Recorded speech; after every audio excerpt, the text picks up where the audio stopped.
मणिधरः क्वचिदागणयन् गा मालयादयित गन्धतुल्सयाः प्रणयिनो अनुचरस्य कदांसे प्रक्षिपन भुजमगायत यत्र।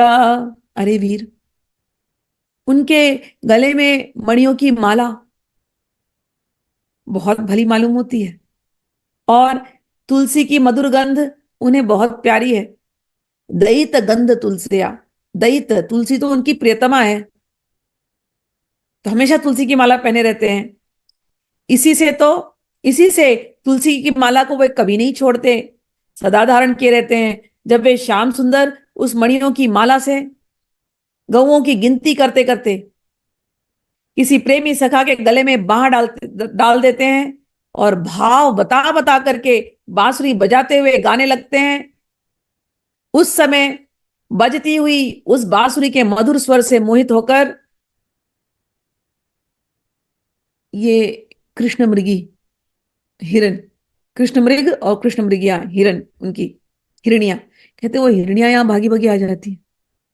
कहने को तो कृष्ण मृगी है वो, कृष्ण सार मृगों की पत्नी है, लेकिन इस समय ऐसी दशा हो जाती है इन कृष्ण सार मृगे की पत्नी, कहते वो हरिणियां अब सच में कृष्ण की गृहिणियां हो गई हैं। ऐसे लगता है जैसे हमारे जैसी दशा इनकी हो जाती है, जैसे हम अपने पतियों को भूल जाती हैं, ऐसे ये कृष्ण सार, ये हिरण्यों की दशा है। इनका सार, इनका सब कुछ बस वो कृष्ण सार भगवान साक्षात श्री कृष्ण है। वो अपने अपने पतियों को भूल करके एक टक ऐसी कृष्ण ये हिरण्या उनको देखती रहती हैं।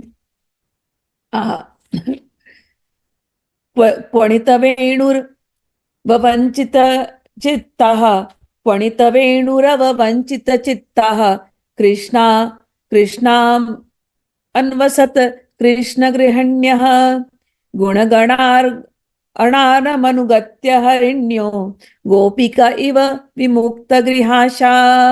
उस समय बजाती हुई उस बांसुरी के मधुर स्वर से मोहित होकर कृष्णसार मृगों की पत्नी हरिण्या भी अपना चित्त उनके चरणों पर न्यौछावर कर देती हैं, जैसे हम गोपियां अपने घर गृहस्थी की आशा अभिलाषा को छोड़ करके गुण सागर नागर नंद नंदन के घेरे में रहती हैं।